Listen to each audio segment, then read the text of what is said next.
Magandang araw, Pilipinas! Ito ang Valiente News hatid sa inyo ng Office of the Vice President.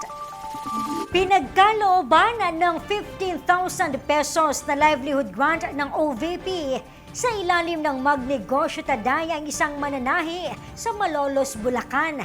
Ang kanyang kwento, tunghayan natin sa ulat ni Brian Latasa. Dito sa bayan ng Malolos sa probinsya ng Bulacan, nananatiling buhay ang sining at tradisyon ng pagbuburda, mapabarong man yan damit ng santo o iba pa. Kabilang sa mga matagal ng mananahi sa lugar si Tatay Remigio. Aniya, nakuha niya ang kanyang talento sa pananahi sa kanyang mga magulang at katulad nila sa parehong larangan na rin itinaguyod ng tatay ang kanyang pamilya. Nung nagkamali po ako, ito na po yung hanap buhay ng aking tatang, pati po ng aking mga amain.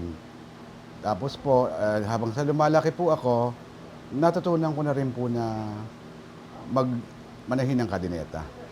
Pangarap ni Tatay Remigio na mas mapalago pa ang kanyang negosyo, kaya't lumapit ang tatay sa tanggapan ng pangalawang Pangulo at nagsumite ng aplikasyon sa programang Magnegosyo Taday na isa sa mga flagship programs ni Vice President Inday Sara Duterte. Dahil kwalipikado at malaki ang potensyal ng negosyo ni tatay, kabilang siya sa mga Pilipinong napili ng tanggapan na pagkalooban ng 15,000 pesos bilang karagdagang punan sa kanyang patahian.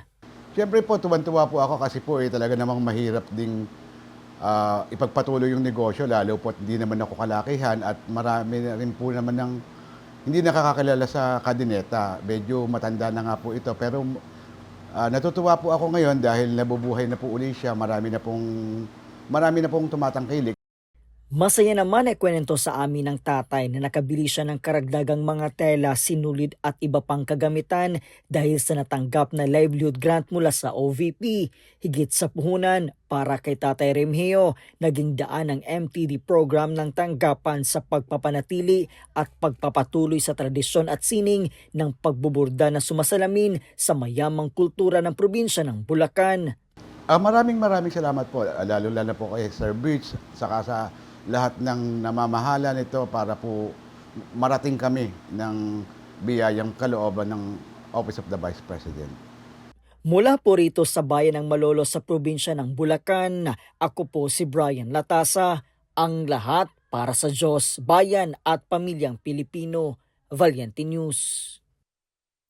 MSMEs mula sa lalawigan ng Davao Occidental sa Region 11, sinuportahan ng Magnegosyo Taday Program.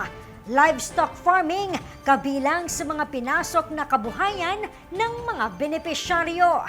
Yan at marami pang mga balita ang dapat abangan dito lamang sa Valiente News.